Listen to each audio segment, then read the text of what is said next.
Сәлем достар, барлықтарыңызға. Мен бұл Ісілеу, таргетологпын. Өз каналымда таргетке қатысты құнды ақпараттарды тегін бөлісетін боламын. Мені жоғалтып алмас үшін каналыма тіркеліп қойыңыздар.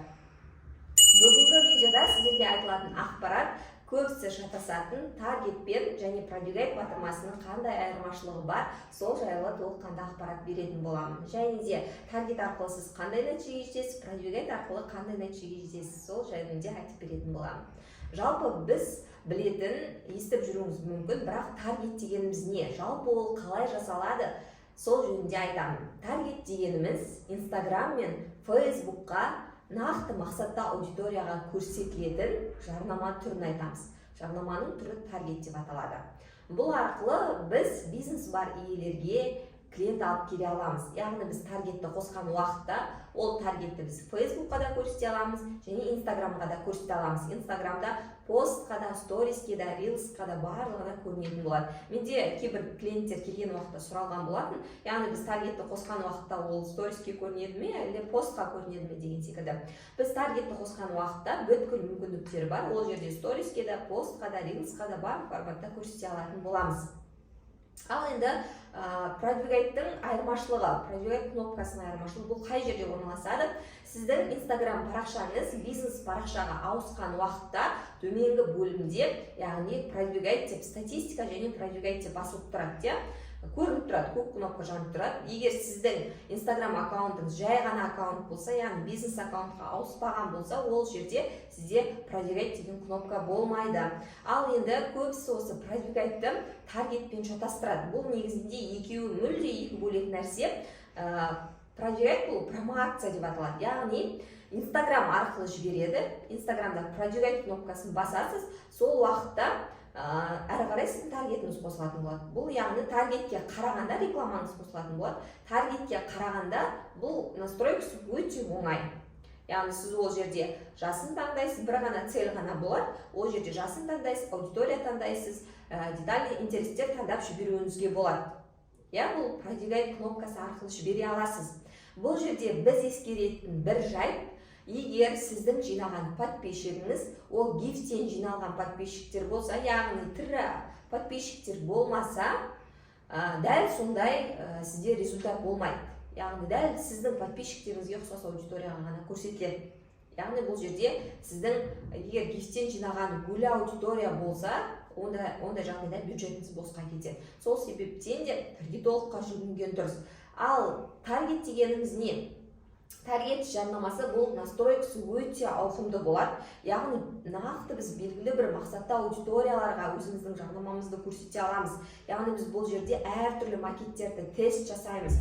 Бір бюджетпен бірнеше қалаға, бірнеше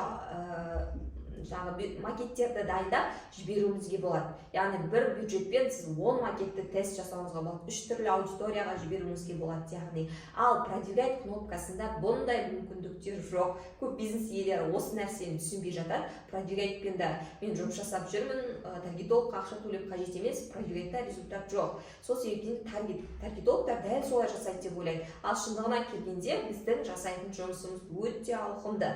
Біз кәдімгідей компьютер арқылы ADS менеджерге кіріп жасайтын боламыз. Ол жерде біз өзімізге қажетті нақты цельді таңдаймыз.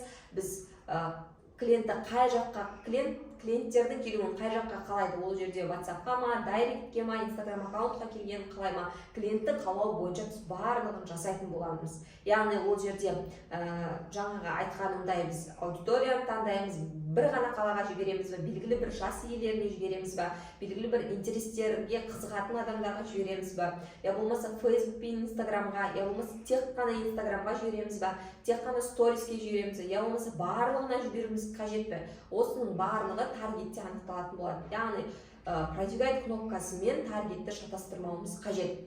Бұл жерде үлкен айырмашылық бар.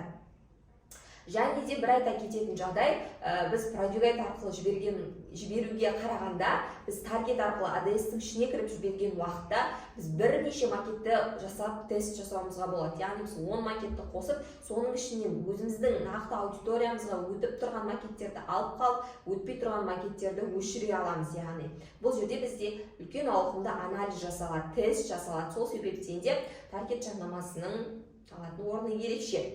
бір жағынан таргеттің жарнамасының басты артықшылықтары жөнінде айтатын болсам, таргет интернетке сайтсыз жарнамалай аламыз. Яғни белгілі бір сайт білесіздер, таблик арқылы тильда сайттарын білуіміз мүмкін. Бұл нәрсе қажет емес, таргет жарнамасына қажет болмайды. Және мақсат аудиторияңызды дәл таба аласыз. Продюгейт арқылы сіздің нақты мақсат аудиторияңыз келмеуі мүмкін.